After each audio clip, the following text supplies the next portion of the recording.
Thank you for staying tuned to Channels Television and a warm welcome to Newsroom series, this edition that covers Nigeria's Northeast. I am Bukola Koka and we begin in Taraba State.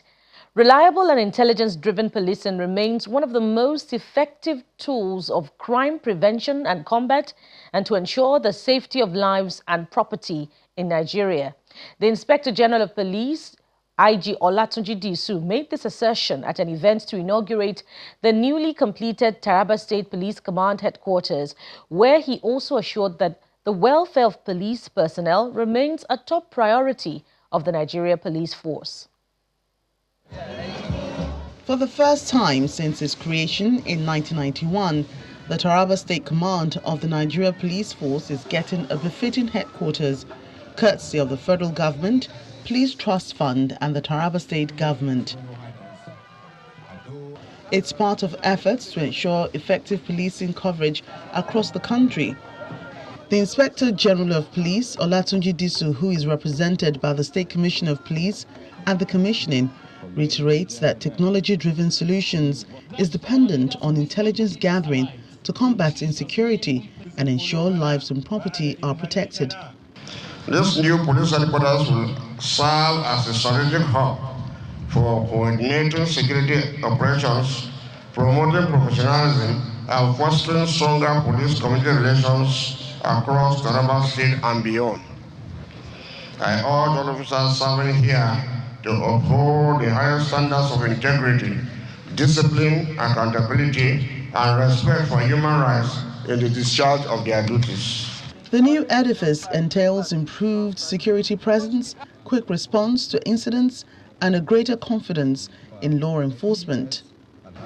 This will translate into improved security presence, faster response to incidents, greater confidence in law enforcement. For our police officers, they provide a more conducive and dignified working environment which boosts morale, enhance efficiency, and enabling them to carry out their duties with professionalism and pride. The traditional ruler of the host community says the police headquarters represents another step towards safety of lives and property. Well, I've been facing some criminalities, kidnappers, bandits, herders, farmers, crisis. But with this, I think if the police stand by their feet, everything will come to an end.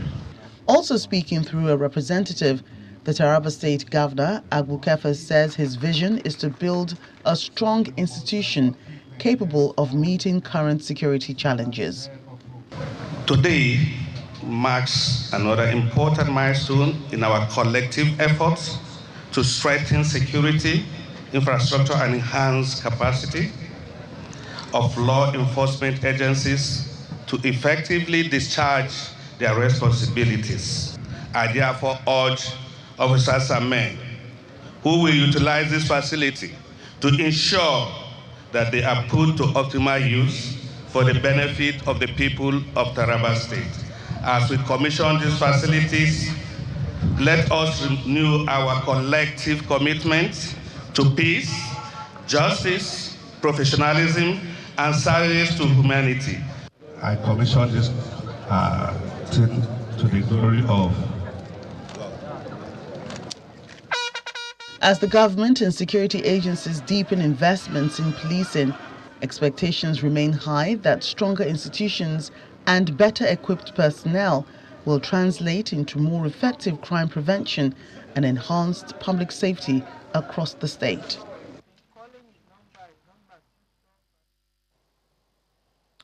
In an effort to provide quick humanitarian response to the northeast of Nigeria, which has been bedeviled by Boko Haram insurgency, the United Nations World Food Programme has unveiled a newly constructed and fully furnished humanitarian air service terminal at the Muhammadu Buhari International Airport in Maiduguri, Borno State.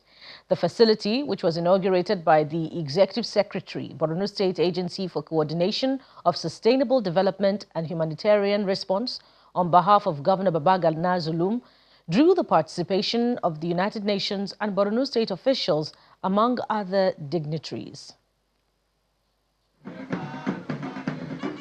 Officials of the United Nations World Food Programme, in collaboration with the Federal Airports Authority of Nigeria, FAN, and the Borno State government, are set for the unveiling of the newly constructed humanitarian air service terminal in Maiduguri, the Borno State capital.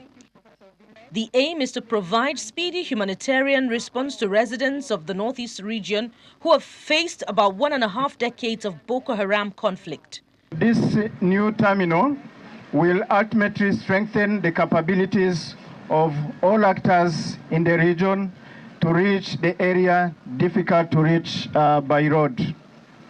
For the humanitarian community, this new terminal will support reliable air transportation for UN agencies, NGOs, and partners to reach the population quickly and safely when and where they are needed most. So this facility has dedicated infrastructure for passengers, for cargo, for flight planning, and operations will be safer, more efficient, and more predictable. And the installation of an independent fuel supply removes a critical bottleneck, which ensures that flights can operate when they are needed most, and that is about the response. Importantly, this investment is built for the future. The managing director of FAN describes the project as a sign of commitment and partnership towards the vulnerable population. I do want to say that this is indeed a testament to our partnership, a testament to your commitment to the Nigerian people. This terminal shows what we can achieve when governments, international organizations, and development partners unite behind a common purpose. For his part, Governor Babagana Zulum applauds the United Nations for the project, which according to him will increase operational efficiency and facilitate the delivery of life-saving assistance. This project exemplifies their unwavering dedication to supporting humanitarian efforts and improving logistics service within Borno State and by extension the northeast of Nigeria. This facility will enhance humanitarian coordination, increase operational efficiency, and facilitate the delivery of life-saving assistance to vulnerable communities throughout the state and the wider northeast region. And next is the commissioning of the new air service terminal for immediate use by the United Nations humanitarian response teams.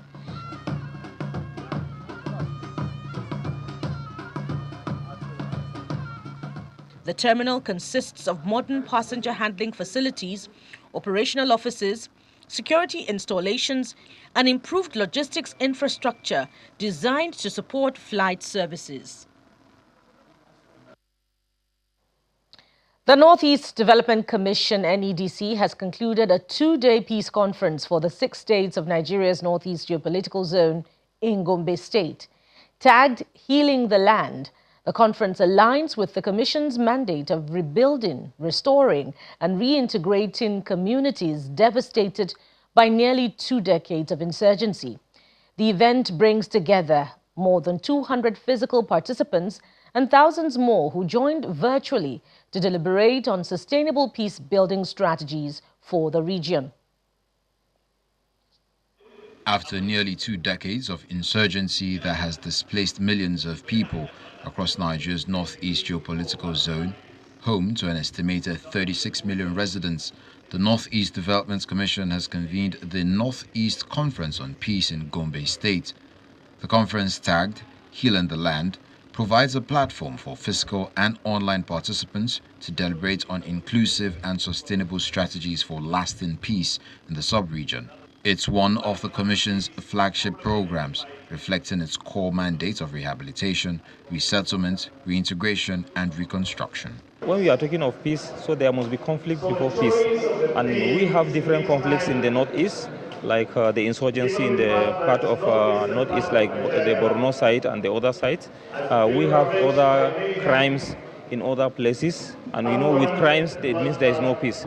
And if we are organizing this kind of programs, so people will be enlightened. The most important is the enlightenment for people to know how conflicts can be minimized, the insurgency can be quenched, even if it's not going to be quenched fully, but there's going to be reduction.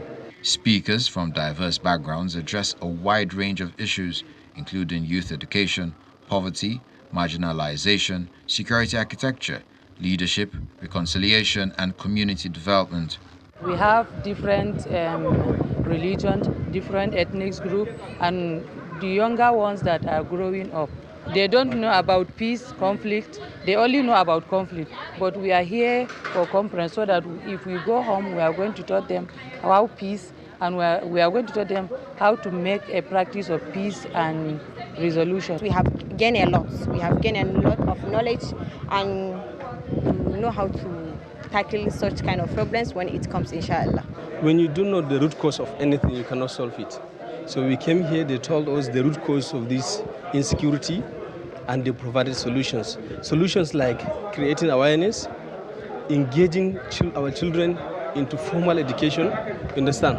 So are the reasons, among others. Experts describe the conference as a critical step towards the region's recovery, noting that inclusive dialogue, quality education, and a coordinated response are essential to reducing crime, violent extremism, and radical ideologies. You talk about impact. So impact is something that cannot be measured immediately. And when you're talking about behavioral change, it's not just like stuff that are largely scientific that you just put, one thing and it gives you the other. It's something that is a gradual process.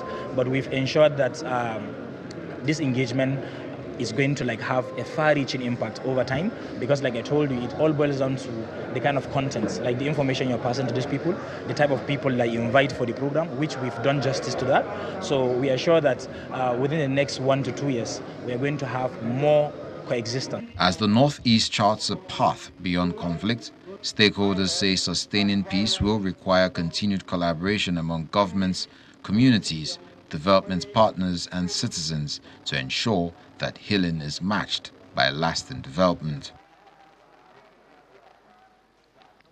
Calls for comprehensive reforms in Nigeria's justice sector are taking center stage as legal practitioners and judicial officers converge on Gombe State for the 2026 Law Week of the Nigeria Bar Association.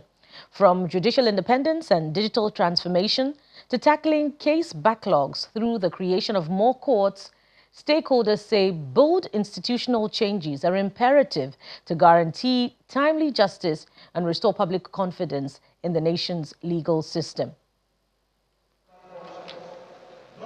It's a historic gathering of the bar and the bench from across Nigeria as the Gombe State branch of the Nigerian Bar Association, under the leadership of Barrister Al-Hassan Muazu, unveils its 2026 Law Week opening lecture at the Gombe International Conference Center.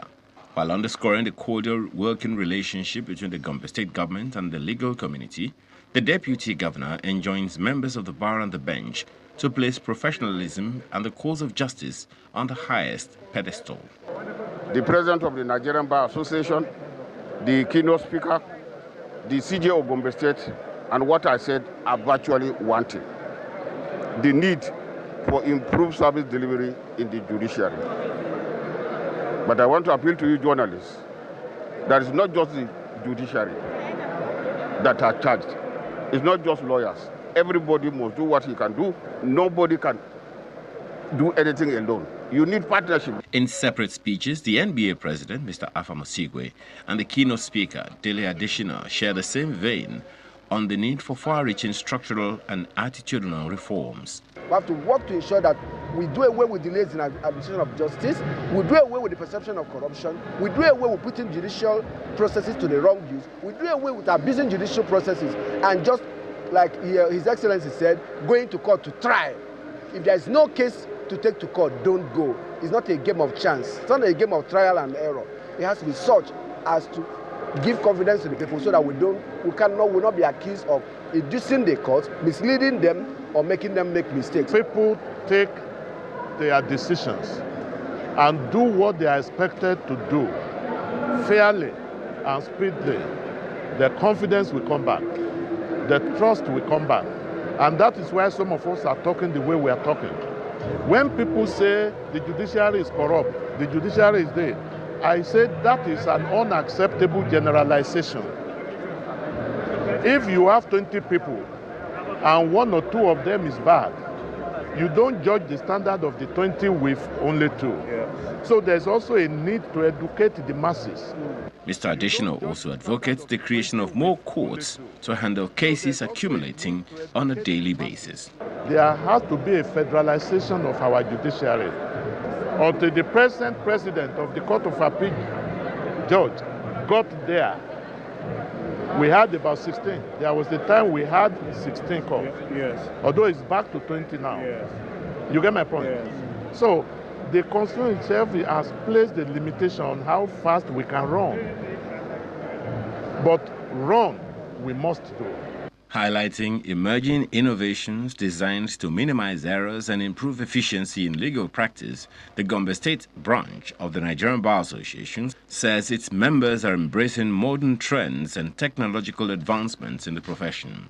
The use of technology, especially the practice direction that my Lord the Honorable CJ, have already put in place, that, anticipate the future technology of AI and so many other technologies that are in use now in the justice sector. It will go a long way in minimizing some of the, conflicting decisions, conflicting rulings, and conflicting, opinions, legal opinions as to how a legal principle will be settled. We talk about reformation. We talk about judicial independence, we talk about legislative oversight, because we want a complete rejuvenation of the judicial system. Now, when you go to courts, we see the laws, we hear the laws, we write the laws, but they remain just on a paper.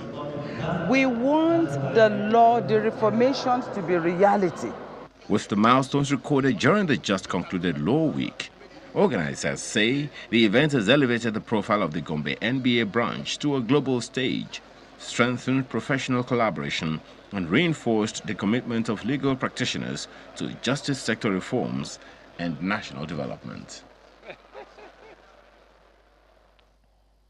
And there's more to come on the program. The Yobe State government, in collaboration with development partners, flags off the first round of the 2026 Maternal Child Health Week.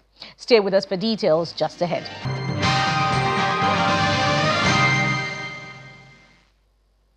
Welcome back. The Yobe State government, in collaboration with the United Nations Children's Fund and other partners, has flagged off the first round of the 2026 Maternal Newborn Child Health Week to implement 10 tree interventions across 356 health facilities. The Commissioner for Health, who was represented by the Permanent Secretary of the Ministry, who spoke during the flag-off held at the Maisandari Primary Healthcare Center in Damaturu, said government has also included vaccination against human papillomavirus in this exercise. Hundreds of women, nursing mothers, adolescent girls and government officials gather at Maisandari Primary Healthcare Center in Damaturu, the Yobe State capital, for the commencement of the 2026 Maternal Newborn Child Health Week. Free interventions will be carried out in 356 health facilities across the 17 local government areas of the state. The following package of services will be delivered during these week-long activities.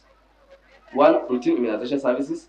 2. Vitamin A supplementation for eligible children. 3. Antenatal care services, including the provision of grateful micronutrient powder. 4. Deworming of children. 5. Nutrition screening and referral services. 6. Micronutrient supplementation, including issuance or administration of small quantity lipid-based nutrition supplement (SQLNS).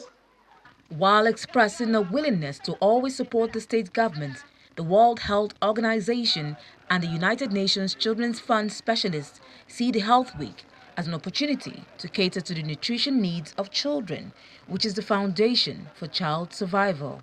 UNICEF wishes to highlight the importance of nutrition as a foundation for child survival and development, while encouraging progress has been observed with global acute malnutrition rate declining from 12.1% in 2024 to 10.1% in 2025, there is still a need to accelerate effort to reach acceptable thresholds.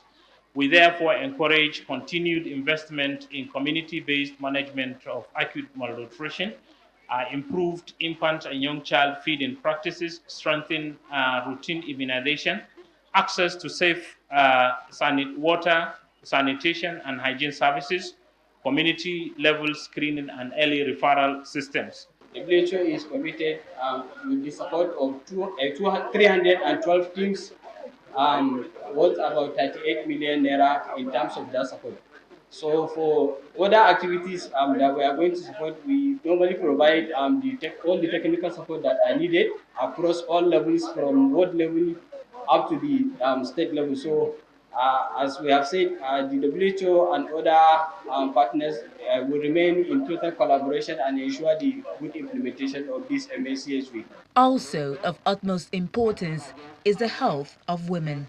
The permanent secretary of the Yobe State Ministry of Health is concerned about the prevalence rates of cervical cancer, urging everyone to receive the vaccine, which is one of the free interventions. The HPV vaccine, like ES have stated, is a safe and effective tool for preventing cervical cancer. We're all aware that even for the indices of cancer in the country, cervical cancer contributes a significant part of it, in which annually we are recording more than 14,000 lives of women that we are losing because of cervical cancer. And therefore, we cannot afford to miss this opportunity to receive the vaccine against the dwindling cervical cancer. Through this integration, we are protecting not only the health of today's adolescents, girls, but also safeguarding the future of health and productivity of women in Yobe State. This demonstrates our commitment to a life-first approach to healthcare where interventions are provided at every stage of life to achieve better health outcomes. As the week-long exercise continues, health authorities are urging eligible women, children and adolescent girls to take advantage of the free services, describing early prevention and timely intervention as key to building healthier communities. In an effort to fight desertification, the Borno State government has raised about 4 million seedlings, established a 10-kilometer shelter belt and windbreaker across the state. According to the Director General of the Borno State Agency for the Great Green Wall, Mr. Usman Aliyu, these are part of efforts by the state government to counter desertification in the state. This is one of the 1.5 hectares of green zones established by the administration of Governor Babagana Zulum of Borno State for plantation and raising of about 4 million seedlings. The government also provided solar power boreholes to ensure uninterrupted water supply to the nurseries, comprising of economic and non-economic trees that can withstand the harsh weather, especially in the desert-dominated areas. As people are cutting down trees without minding the effect or impact on the environment, thereby causing climate change, global warming, and desertification. So the Borno Agency for the Great Green Wall has took a giant step by raising 3 million seedlings in Borno State that we can massively afforestate everywhere.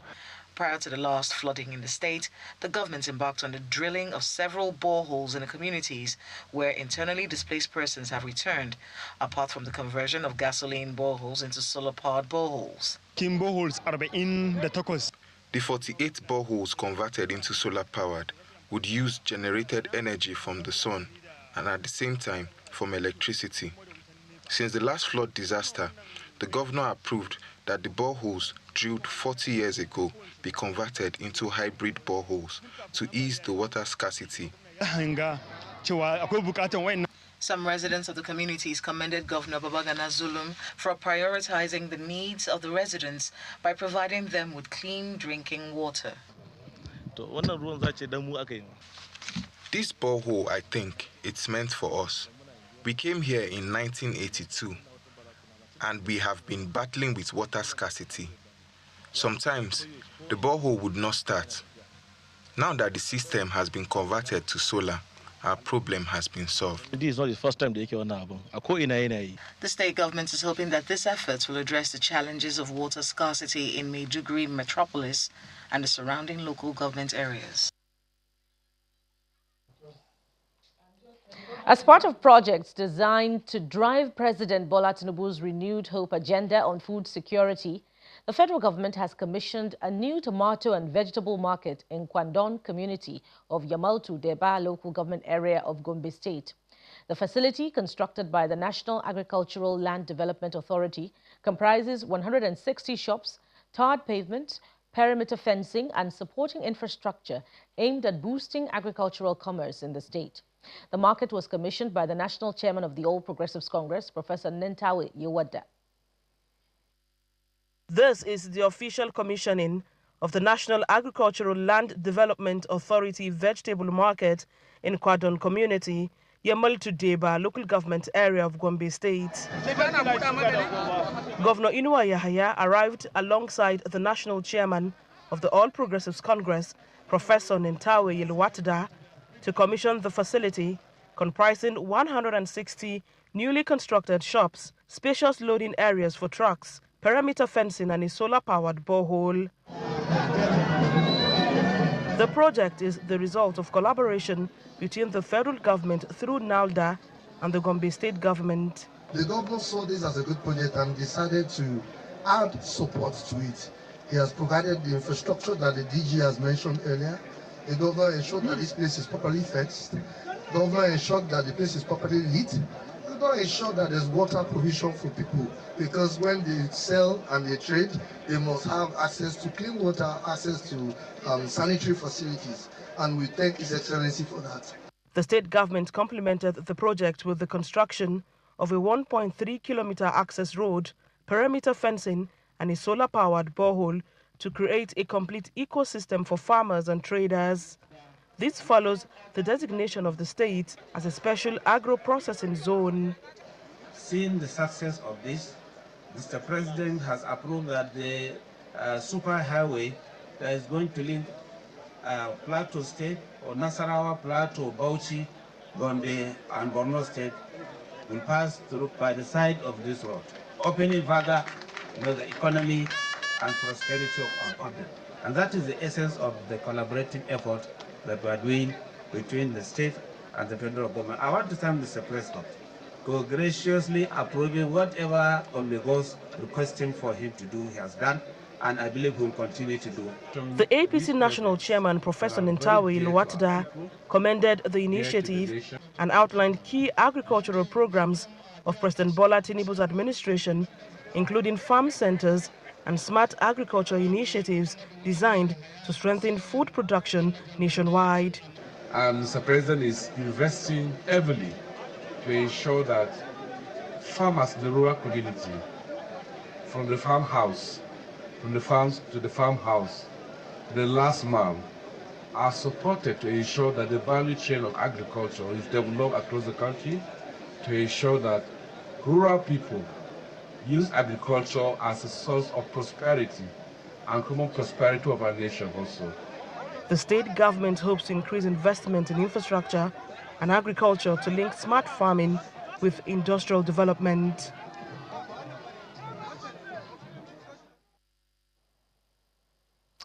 And that's our package for you on the program today. This edition of Newsroom series covering Nigeria's Northeast. We'll be back again same time next week when we'll bring you more reports from across Nigeria. I am Bukola Koka. Bye for now.